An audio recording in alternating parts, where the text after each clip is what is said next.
जिस तरह कोई भी छात्र अपने अध्यापक के बोलने से पता लगा लेता है कि आज उसे कितनी देर मुर्गा बनना पड़ेगा, उसी तरह एक चौकन्ना पति अपनी पत्नी की आवाज से भाप जाता है कि आज उसे कितने ताने सुनने पड़ेंगे। मैं एक अति चौकन्ना पति हूँ और फौरन समझ गया कि मामला ज्यादा संगीन नहीं है। पत्नी की ये गुहार किसी ताने के लिए नहीं बल्कि कुछ बताने के लिए है और मेरा अंदाजा बिल्कुल सही निकला। श्रीमती जी के हाथ से चम्मच फिसला।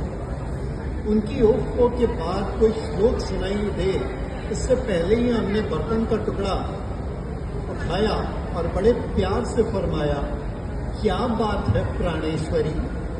वो बोली भी आई थी आज, वो 11 नंबर वाली परी।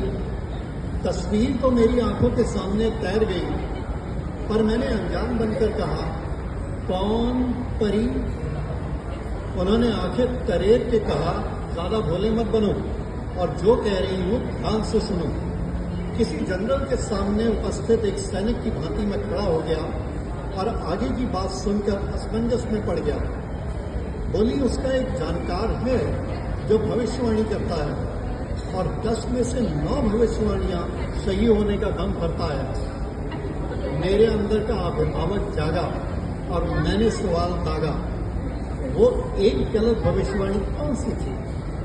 तुम क्या उसके पिता हो? उनका कटाक्ष मेरे लिए काफी था। अगला वाक्य नहीं काबिले माफी था। बोली, वो इंसान के नाम के अक्षर, फ्लैट नंबर और पिन कोड जोड़कर भविष्य बताता है।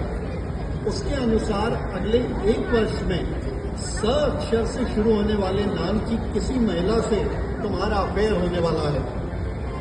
तो ध्यान रखना, स अक्षर से शुरू होने वाली लड़कियों से रहना दूर, वरना तुम्हें तो बाद में बताऊंगी, पहले ठीक करूंगी बैंक का गुरु। स्थिति को संभालते हुए मैंने कहा, प्रिय, स्वयं मेनका भी मेरे सामने आ जाए तो मुझे डिगा नहीं पाएगी। उन्होंने घूर के देखा और कहा, ऐसा दम वही भरते हैं जो जानते हैं कि मेनका उनके पास नहीं आएगी। मैं चक्कर खा गया।